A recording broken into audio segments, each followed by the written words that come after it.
She smiled when she said it, like it was a joke wrapped in threat. "If you don't propose by Valentine's Day," she said, stirring her coffee, "I'll go back to my ex." I laughed. She didn't. I replied, "That's fair." She thought I said it because I didn't take her seriously, but I did. I took every word like a promise. We met 2 years ago, the kind of start people call fate.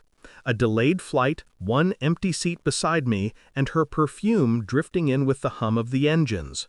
We talked for hours. She said she liked men who listened. I listened too much. She had a way of making everything sound like destiny. Every late-night text, every touch, every lie. At first I thought she was unpredictable. Later, I realized she was rehearsed. It started small, the kind of small that grows teeth. Her phone always faced down. She started wearing lipstick that wasn't her shade. "Just trying something new," she said. New. Ironic word. Then came the slip. A text meant for someone else. "He won't suspect a thing."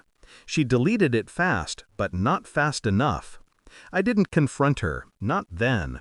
People think heartbreak is loud, shouting, crying, breaking things. Mine was silent, surgical. I started watching, listening, calculating. She wanted a proposal. She wanted a ring, a stage, and an audience. I gave her something better, a performance. I didn't stop being the perfect boyfriend. Flowers, dinners, surprises. She thought guilt was invisible, but I could see it, like a shadow behind her smile.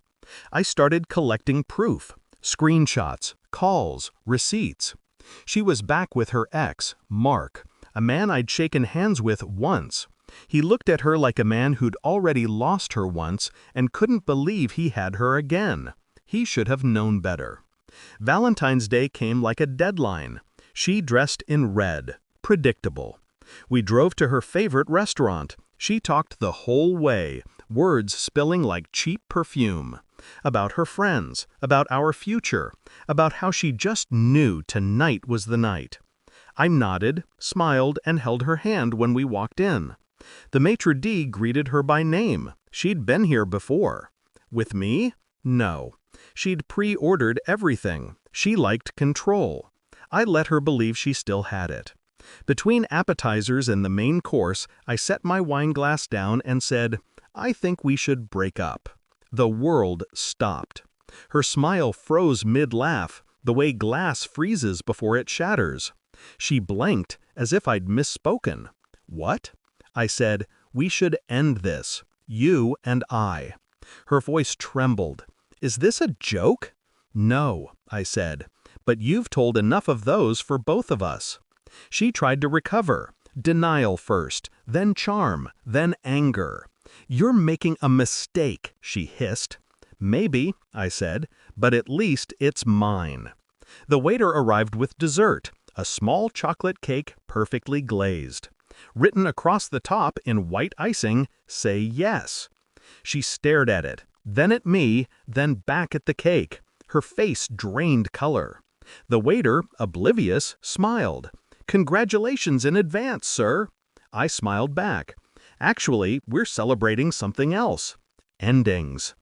I stood up, dropped a folded envelope on the table. Photos, messages, timestamps, her phone password, her lies, her betrayal documented in black and white.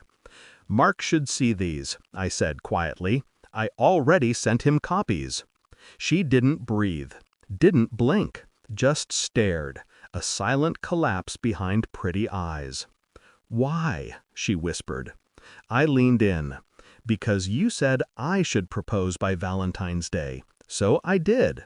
To my self-respect." I walked out before she could cry. Didn't look back. Didn't need to. Outside, the February air was cold enough to burn. I could hear laughter from inside, music, glasses clinking. Life moving on, the way it always does. My phone buzzed. A message from Mark. Just 2 words. "Thank you." People think revenge is about payback. It isn't. It's about balance, restoring the weight someone tried to steal from you. I didn't ruin her. I just handed her the mirror she'd been avoiding. The reflection did the rest. That night, I deleted her number. Not out of anger, but clarity. Because love without respect isn't love. It's a leash, and I was done being led. When I think of her now, I don't feel hate, just calm, like a storm that finally remembers it's over. She said if I didn't propose by Valentine's Day, she'd go back to her ex. And in a way, she did. But not as she imagined. Not with champagne and roses, with silence, guilt, and the taste of her own dessert. The kind that says, say yes. Only this time, no one did.